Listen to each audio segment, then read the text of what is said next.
नमस्कार। देशज के खास आयोजन गल्पगोई में आज की मेहमान कथाकार वंदना राग का हार्दिक स्वागत है, अभिनंदन है। हमें बहुत खुशी है कि वंदना राग ने देशज का आग्रह स्वीकार किया और गल्पगोई के लिए कहानी पाठ कर रही हैं।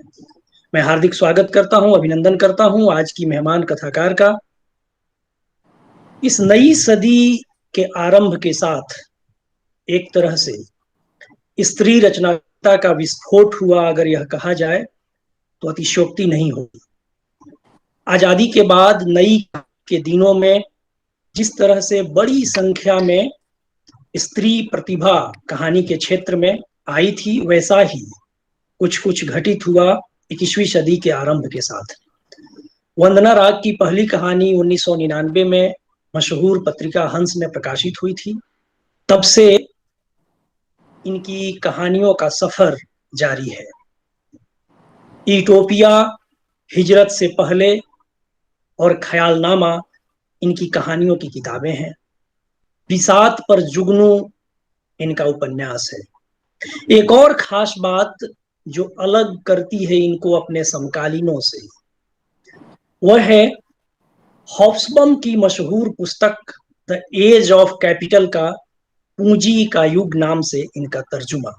तो मैं एक बार फिर हार्दिक स्वागत करता हूं वंदना मैम का और उनको कहानी पाठ के लिए आमंत्रित करता हूं। वंदना राग जी, बहुत बहुत धन्यवाद मुझे ये अपॉर्चुनिटी देने के लिए, ये अवसर प्रदान करने के लिए। और मुझे खुशी हो रही है कि मैं अपनी चंद कहानियों का पाठ आपके सामने कर पाऊंगी। तो मैं शुरुआत करती हूँ। इस कहानी का शीर्षक है टोली, और ये यूटोपिया जो मेरा पहला कहानी संग्रह है उसी में शामिल है। और ये थोड़ी अलग किस्म की कहानी है, इसलिए मैं चाहती हूँ कि ये पढूं जरूर। टोली। एक 2 मंजिला पक्की इमारत के नीचे खुला खुला सा बरामदा था। बरामदा सड़क के सामने मुंह बाएं रहता था, चौरस, आमंत्रित करता हुआ। न जाने उसके वहां होने का क्या प्रयोजन था, क्योंकि बरामदे से होकर घर का कोई दरवाजा भीतर नहीं खुलता था। घर के भीतर जाने के लिए बरामदे से सटी कुछ सीढ़ियां थीं, जो पहले एक सकरे रास्ते से होते हुए दरवाजे के सामने ठक से पहुंचा देती थीं। लगता था ऊपर की मंजिल पर लोग रहते थे, नीचे सामान वामान रखा जाता था, इसीलिए नीचे के हिस्से को खास तवज्जो नहीं दी गई थी।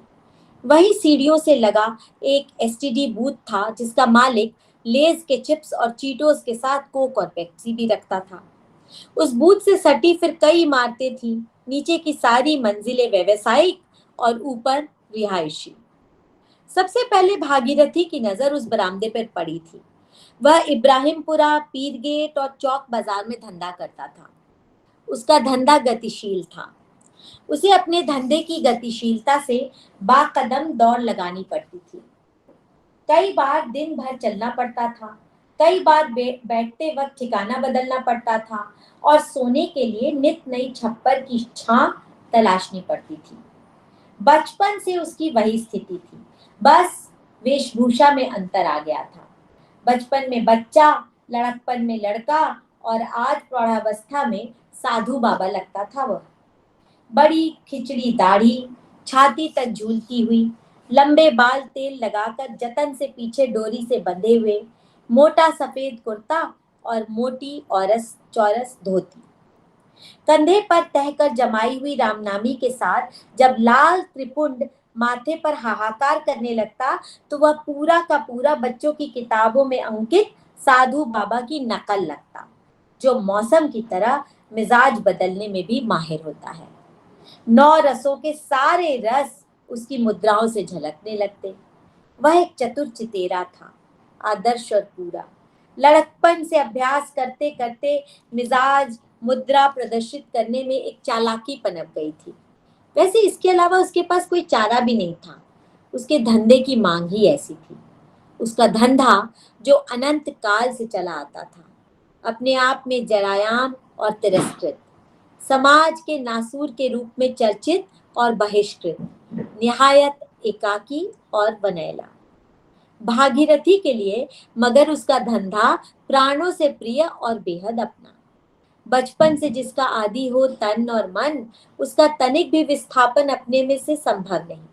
और भागीरथी जैसे व्यक्ति के लिए तो यह असंभव था।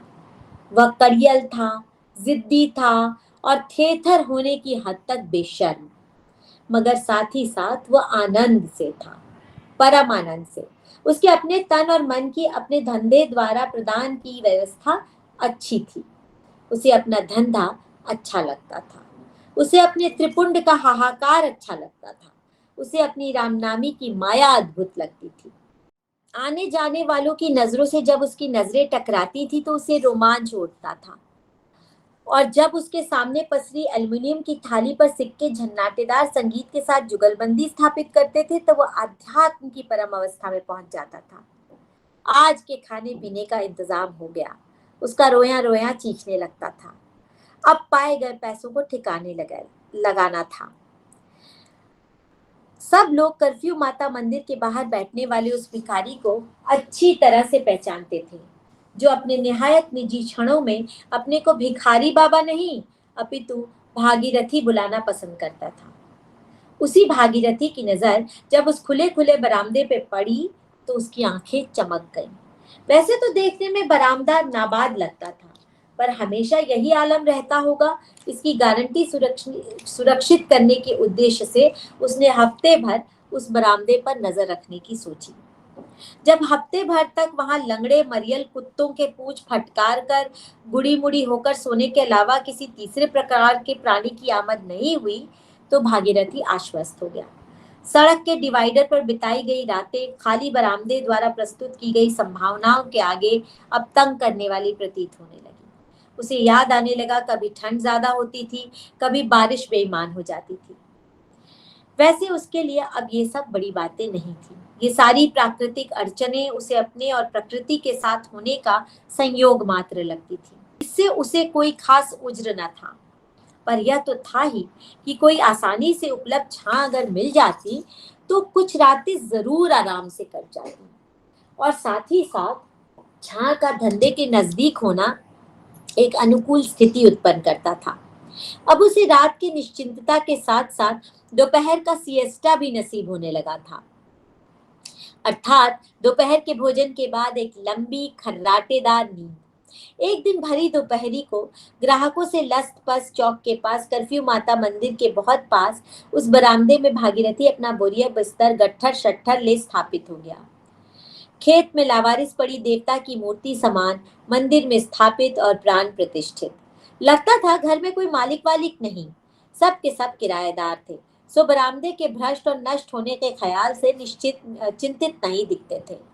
अड़ोसी अड़ोसी पड़ोसी ने भी भागीरथी के आने को पहले तो जिज्ञासा से देखा, फिर उसको वहां देखने की उन्हें आदत पड़ गई।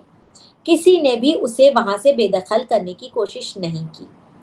उस उमस भरी दोपहर में जब एक दिन भागीरथी अपने कर्म की नियति को अंजाम दे रोटी और छोले खरीद भागता हुआ अपने दौलत खाने लौटा तो देखकर हैरान रह गया। एक कुर्ता पायजामा पहना हुआ उसी की उम्र का आदमी निहायत हड़बड़ी से अपना बोरिया समेट कर भागने की जल्दी में था।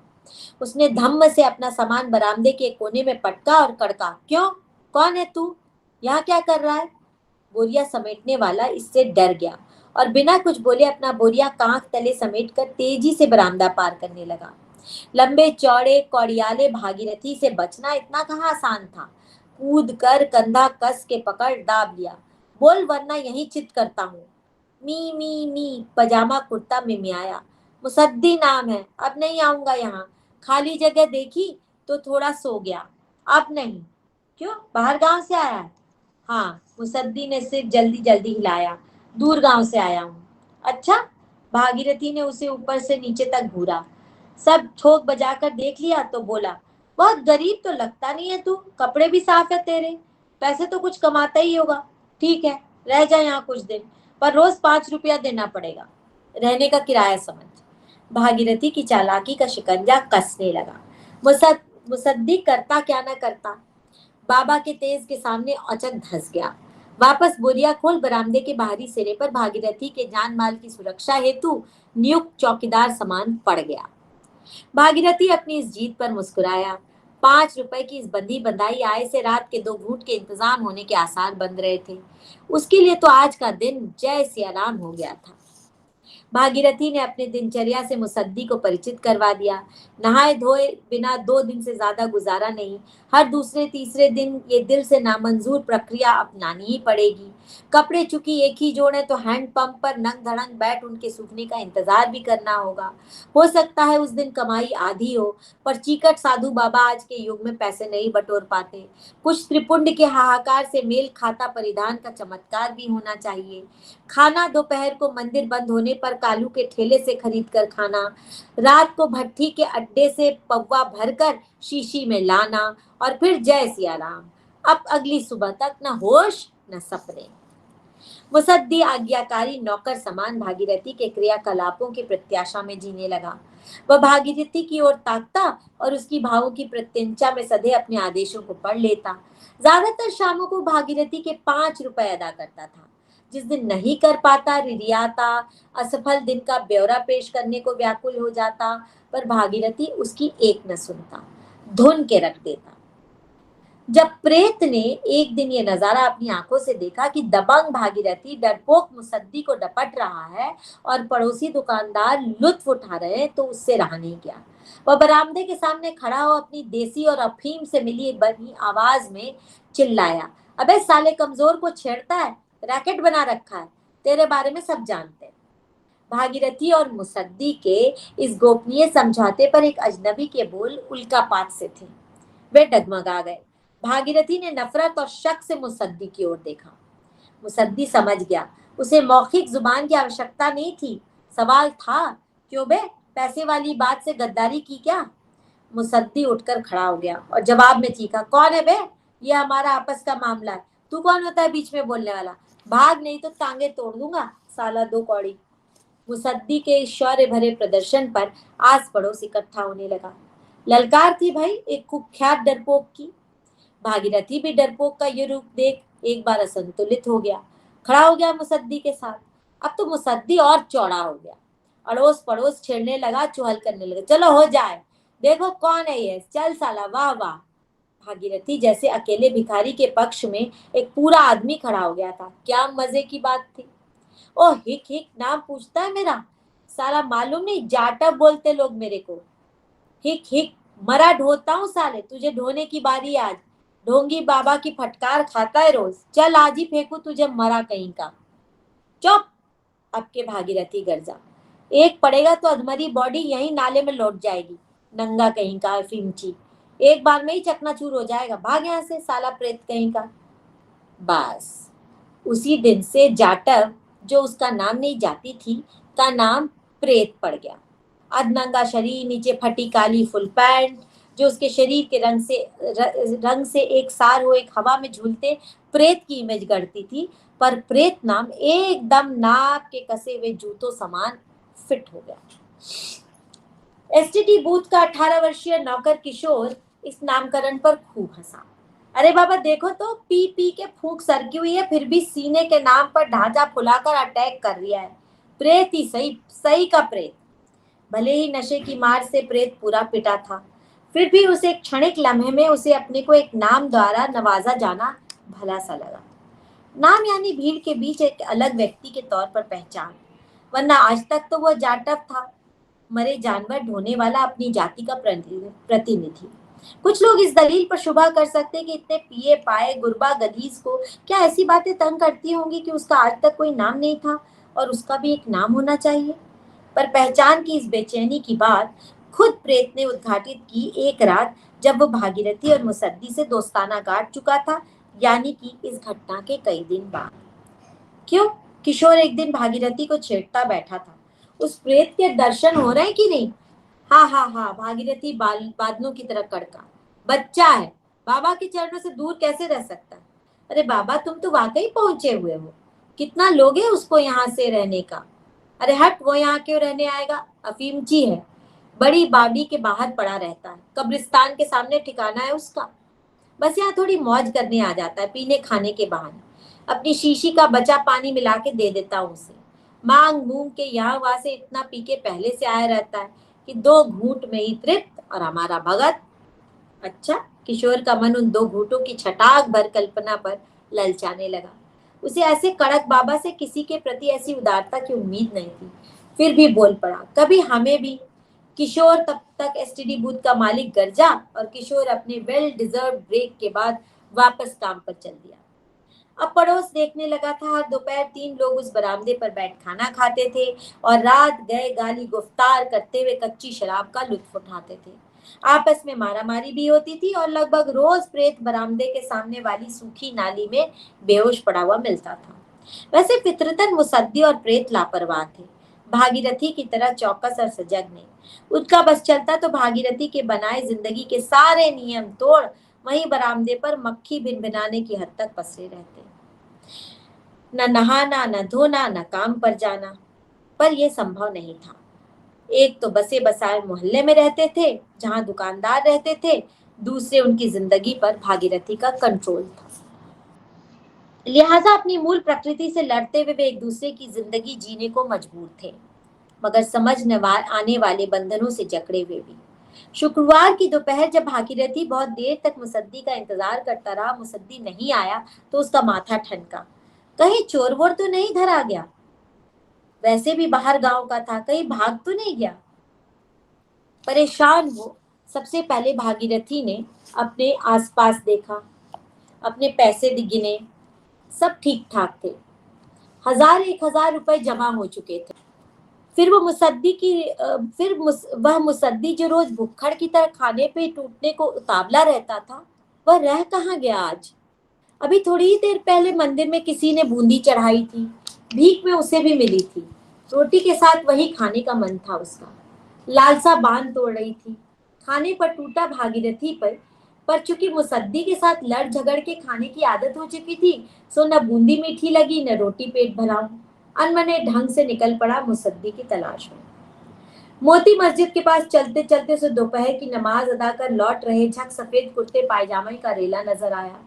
वे सब हुजूम बना अपने अपने घर लौट रहे थे। मोती मस्जिद के लाल बलुआ पत्थरों की इमारत के आकाश पताल से निकलते ये सफेद पाखी जाने कहाँ उड़ जाते थे, फर फर। भागीरथी वही उन्हें देखते हुए ठिठक गया और सुस्ताने बैठ गया। बच्चे जवान बूढ़े सब एक साथ थे। तभी भीड़ में उसे एक पहचाना सा चेहरा दिखा। धूप आंखों में भरती जाती थी। आंख मिचमिचाते देखा तो दंग मुसद्दी जैसा दिखता इंसान सिर पर दुतल्ली टोपी लगाए हुए भीड़ का हिस्सा बने। दृश्य देख भागीरथी की प्रतिक्रिया प्रतिक्रिया घोर असंभव से आश्चर्य की थी। ये क्या कर रहा है यहाँ और कहाँ भागा जा रहा है? काइया कहीं का। आज उसकी दिहाड़ी की मजूरी का सच पता चल ही जाए। मुसद्दी इस बात से बेखबर मस्जिद से निकल तेज तेज चलने लगा था। काफी दूर चलने पर उसे ताजुल मस्जिद के बाहर लगी दुकानों का रुख किया। वहां कुछ देर रुका। वहीं दुकान के एक कोने में रखा अपना लोटा लिया, 2 घूंट पानी पिया, हाथ में रखी एक पन्नी से पुरानी बज्जर थाली निकाली और रॉयल मार्केट से मस्जिद की ओर अंदर प्रवेश कराने वाले सकरे रास्ते पर शांति से छुपा छुपा बैठ गया। चूंकि भागीरथी का त्रिपुंड हाहाकार मचा रहा था उसी शिद्दत से जिससे सुबह उसे टीका गया था, इसीलिए वो मस्जिद के अंदर प्रवेश करने की हिम्मत नहीं जुटा पाया। बाहर दुकान वालों के साथ सुस्त बैठ गया। पर मुसद्दी के बारे में जानने की ऐसी उत्कंठा थी कि वहां से आधा अधूरा ही सही मुसद्दी को देखने का क्रम बरकरार रखा। थोड़ी देर बाद एक विदेशी टूरिस्ट ग्रुप मस्जिद के अंदर जाने को होने लगा। टूरिस्ट को देख भागीरथी की आंखें चमक गईं। इस शहर में ज्यादा विदेशी टूरिस्ट तो आते नहीं थे। जो आते भी थे भागीरथी जैसे कुशल छितेरे को बाईपास नहीं कर पाते थे और एक बार में कुछ नहीं तो 50-100 रुपए दान कर देते थे। पर भागीरथी की आंखों की चमक जिस तेजी से उठी थी उसी तेजी से गायब हो गई। अब उसके धंधे का इलाका नहीं था। मन मारकर बैठने के अलावा कोई चारा नहीं था। आजू बाजू के दुकानदार अलबत्ता जोर जोर से हाका भरने लगे थे। वुड सामान cheap, very cheap, toys, photo frame, ले जाओ ले जाओ। विदेशियों को इन सब चीजों का कोई आकर्षण नहीं था। वे तो एशिया की दूसरी सबसे बड़ी मस्जिद देखने आए थे, जिसके पीछे कुछ नहीं तो 100 सवा 100 साल का इतिहास कुनाचे भरता हुआ पीछे लौट रहा था। वे वाव वाव करते हुए आगे बढ़ रहे थे। तभी गूं गां गे जैसा कुछ सुनाई पड़ा।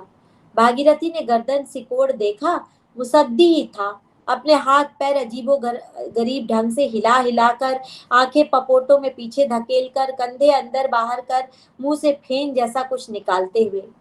विदेशियों ने पास से गुजरते हुए पहले इस मंजर पर हैरानी प्रकट की, फिर दया भाव से पीड़ित हो सीधे 100 रुपए मुसद्दी के सामने रखी थाली में पटक दिए। भागीरथी ने फिर गौर से देखा। विदेशियों की आंखों से ओझल होती मुसद्दी ने अपने अकड़ाए हाथ पैर सीधे किए, कुर्ते से अपना मुंह पोंछा, टोपी उतार पन्नी के झोले में रखी, टोटी वाला लोटा खाली किया, बज्जर थाली समेटी, उसमें से 100 रुपए के नोट को नथुनों के पास ले जाकर सूंघा, फिर नोट को होंठों के करीब लाकर चूमा और फिर हौले हौले उठा, मस्जिद से बाहर, रॉयल मार्केट के बाहर, फिर मेन रोड पर चुस्त कदम ताल। भागीरथी को सारा दृश्य और दृश्य से उद्घाटित जानकारी अपने अंदर उड़ेलने में असुविधा होने लगी। उसकी सांस तेज की बजाय धीमी हो गई। उसके पैर मनो टनो भारी हो गए। बुद्धि लस्त हो करहाने लगी। ये कैसा संयोग था? ये कैसा ईश्वरीय बोध का प्रस्फुटन? अपना कायर पिलपिल मुसद्दी तो चालाक भिखमंगा निकला, ठीक उसी की तरह। तभी इतना जुड़ाव हो गया था उससे। यह इस सत्य के विस्फोट से भागीरथी के हृदय में उबलता क्रोध जाने क्यों फना हो गया। मुसद्दी का यूं मस्जिद से लपकना, दूसरे नमाजियों के साथ बाहर की ओर, यहाँ इस अड्डे पर भीख मांगना और इन सब बातों को सफलतापूर्वक अपने पेट में पचा लेना, कितना बड़ा पेट था उसका, भागीरथी से भी छुपा ले गया। उसी का भाई निकला वह तो। इस विश्वास पर पहुंच भागीरथी आनंद से भर गया। आज मुसद्दी को मिले पैसों से भरपेट पी जाएगी और प्रेत को भी कुछ सच्ची दी जाएगी। पानी मिली नहीं। भागीरथी उठा और सिर इधर उधर हिलाता हुआ, जय सिया राम करता हुआ, लंबे डग भरता हुआ अपने ठिकाने पर पहुंच गया। जब मुसद्दी अपने ठिकाने पर पहुंचा तो प्रेत को बाबा से सिर जोड़ कुछ षड्यंत्र रचते पाया। क्यों बे प्रेत, रात हुई नहीं और तू यहाँ? प्रेत ने हड्डियों का ढांचा फुलाकर कहा। आज बाबा रास्ते से पकड़ लाए, बोला पार्टी होगी। क्यों बे, कैसी पार्टी? मुझे ना मालूम, मुझे असली दारू की बात भी कही गई है। अच्छा, मुसद्दी थोड़ा आशंकित होने लगा। क्यों बाबा, ये पार्टी वाली बात क्या है? साले छछूंदर मुझसे पूछ रहा है, बोलकर वह उस पे पिल पड़ा। मुसद्दी के सचों की जानकारी से हो रही मन की उथल पुथल को संयमित नहीं कर पाया। मुसद्दी के गंजे सिर पर दे दनादन चटकनों की बरसात कर दी। मुसद्दी अवाक। आज तो उसने ऐसा कुछ किया भी नहीं था, फिर बाबा को ये गुस्सा क्यों आया? वो भी इस कदर बेलाग और भयानक। पर मार खाकर भी मुसद्दी आहू के अलावा कुछ नहीं बोला। सहने और इंतजार करने में ही भलाई थी। अलबत्ता पड़ोस के एसटीडी बूथ का नौकर किशोर और प्रेत मार की बरसात देख घबरा गए। ओ बाबा, काहे मार रहे हो? अब छोड़ दे बाबा, छोड़। चुप, भागीरथी गर्जा। तुझे भी धक्का खाना है क्या? नहीं बाबा, खाना खाना है और दारू पीना है अपने को। प्रेत तरसा। अच्छा, तो बोल इस पापी को हमारे खाने पीने का इंतजाम करे। अरे बात क्या है, मुझे भी पार्टी का हिस्सा मिल सकता है? किशोर लालच में हिनहिनाया। किशोर कहाँ मर गया बे? मालिक की अट्टालिका भेदी आवाज सुनाई पड़ी और फिर एक आधे अधूरे ब्रेक के बाद किशोर अपनी नौकरी पर तैनात हो गया। एक सुंदर सा गोलू मोलू बच्चा और उसकी सुंदर गोलाइयों वाली मम्मी लेज चिप्स का सौदा कर रहे थे। जब किशोर के जाने के बाद भी बरामदे की फिजा में चुप्पी छाई रही तो भागीरथी फट पड़ा। न जाने कैसा भीमकाय व्यक्ति था। साले मंगते छिपा छिपा के मांगता है, बता देता तो क्या धंधा छीन लेता तेरा? वैसे भी तेरा इलाका अलग और मेरा अलग, फिर झूठ क्यों बोला? उफ, हवा अचानक वजनी हो गई। एक अदृश्य सी एका का स्वर हवा में झूमने लगा। मंगतों की एका की ध्वनि थी ये। प्रेत सब न जानते हुए भी सब समझ गया। उसे प्राकृतिक छूट थी सब समझ जाने की। जो मरे जानवरों को ढोने का काम करता हो, कई बार तो सड़े गले मरे जानवरों को ढोने का काम, वह क्या जीवन में घटित होने वाले मर्मों को यूं ही बिना बताए नहीं महसूस कर सकता? सब महसूस था वह। इतना धीरे बोला मानो अंधेरों को भेदता एक छद्म सा जुगनू हो, टिम टिम कर निशा के तारों को धीरे धीरे टटोलता। बाबा, भूख लगी है, पार्टी का सामान ला दूं? हाँ। मुसद्दी ने सिर ऊपर किया। उघाड़ होने की शर्म की जगह एका होने की दुर्दम्यता ने ले ली थी। शान से पन्नी बोरिया में दबाए 100 के नोट को निकाल प्रेत को पकड़ा दिया। जा, 3 पौवा और रोटी कबाब ले आ। प्रेत चल दिया। बाबा को मुसद्दी सफाई देने पर उतारू हो गया। असल में रमजान में हर साल आ जाता हूँ यहाँ, पूरे महीने अच्छी कमाई होती है। लोग रमजान में मक्कारी नहीं करते, दान देने से सवाब जो मिलता है उसी समय काफी कमाता हूँ, वरना तो पूरे साल ऐसे ही भूखमरी। अब चुप हो जा। भागीरथी को सफाई बिल्कुल जरूरी नहीं लगी, उबाऊ और झेलू लगी। उसे इससे क्या फर्क पड़ता था कोई कैसे अपना धंधा चलाता है, उसे इन बातों से क्या मतलब। वो तो मानता था बस कुछ पैसा होना चाहिए पेट भरने लायक, और यदि इस तरह की कलाकारी से पेट भरता हो तो क्या कहने। धंधा तो हमेशा अपनी पसंद का होना चाहिए, किसी के दबाव का नहीं। सामने वाला भी हम पेशा निकल आया था, बस इतनी पहचान काफी थी आराम से साथ रहने के लिए। उसके आगे क्या जरूरत किसी और बात की। मुसद्दी का एकल प्रलाप प्रेत के सामान लाने से भंग हुआ। हा हा हा, तीनों टूट पड़े खाने और पीने पर। छक कर खाते पीते अन्न और शराब दोनों का नशा हावी होने लगा। प्रेत डबडबाया, वाह क्या नाम है मेरा, प्रेत। बाबा तू मेरा सगा जैसा है, तूने ही नाम दिया मेरे को, वाह। और उसने दुलार से मुंह में दारू का कुल्ला भरा और अपने दोनों सगों पर आचमन समान छिड़क दिया। तीनों उस पर खूब हंसने लगे, असभ्य बेसंभाल हंसी। भागीरथी लेकिन हंसते हुए सोचने लगा, इस बदजात को भी नाम होना अच्छा लगता है। उसे भी तो ये अच्छा सा लगता है अपने को भागीरथी बुलाना, उसका खुद को दिया हुआ एक नाम। ये अलग बात है कि दुनिया उसके इस अपने संसार में अभी तक सेंध नहीं लगा पाई है। सचमुच नाम होना बड़ी बात है, एक अलग पहचान बनती है। अगले दिन जब दिन चढ़ने पर भी किशोर के देखने में आया कि सब भारी गंदा किए हुए पड़े हुए हैं, तो पानी के मग उन पर उड़ेलने लगा अपने ब्रेक के समय। हड़बड़ा कर पहले भागीरथी उठा, फिर मुसद्दी को दो हत्थड़ मार जगाया। प्रेत की उसे खास चिंता नहीं थी, बरामदे की बाउंड्री के बाहर पड़ा था वो। दोनों जने वहां से भागे। आज की आमदनी तो मारी गई थी, बस साफ सफाई कर लौट आना था। जब दोनों लौट आए तो प्रेत जा चुका था। किशोर का मालिक उसे धमका रहा था, साले काम ठीक से किया कर वरना आज ही नौकरी से बाहर कर दूंगा। भिखमंगों के साथ उठता बैठता है, हर समय वही भागता रहता है। हरामी साले गंदा मचाए हुए हैं। इनकी तो पता नहीं किशोर को आज क्या हुआ। रोज तो ऐसी ही डांट खाता था, मगर आज न जाने क्यों पिनक गया। चल बे रख अपनी नौकरी अपने में, ऐसी नौकरी मेरे ठेंगे पर, दिन रात धौंस दिखाता है साला। बोलकर किशोर दुकान से फुर्ती से निकल आया। दुकानदार अरे रे रे करता रह गया, जले पर नमक और पड़ गया जब किशोर बरामदा वासियों को फाइनल गुड बाय करने आया। चिल्लाकर बोला, अरे भाई लोग, अपना टाइम इधर से अब खत्म। फिर रुक कर हौसला अफजाई वाले अंदाज में और जोर से चिल्लाया, धंधा फले फूले तुम लोगों का। तुम लोगों को नया साथी मिलने वाला है, तुम्हारा पड़ोसी साला अभी आकर बैठेगा तुम लोगों के साथ। दुकान का मालिक किशोर के जाते वक्त दी गई बद्दुआ से खासा चिढ़ चुका था। ऊपर से प्रेत का दिन रात वहीं उसकी दुकान के सामान पड़े रहने से बिजनेस प्रभावित होने लगा था। बच्चे प्रेत जैसे भुतहा ढू को देख डरते थे, इसलिए गुस्से में उसने आजकल में ही भिखमंगों के खिलाफ पुलिस में कंप्लेन करने की सोची। सालों को पिटवा कर अंदर करवाना ही होगा। एक हफ्ते बाद माथे पर त्रिपुंड का हाहाकार सजाए बिना प्रेत से उधार मांगी काली पैंट पहन भागीरथी मुसद्दी के साथ एक जुमे को मदीना होटल गया। वहां हाजी सेठ की ओर से खाना बंटवाया जा रहा था। दोनों ने छक कर खाया, रोटी और गोश्त का सालन। उस दिन शाम के धंधे को धता बता दोनों कमला पार्क में घास पर जाकर देर तक सोते रहे। उनके लंबे सिएस्टा में व्यवधान बरसात ने डाला। दोनों कुछ देर तो पेड़ों के नीचे दुबके रहे, फिर भागते गिरते अपने ठिकाने पर पहुंचे। वहां मजमा लगा हुआ था।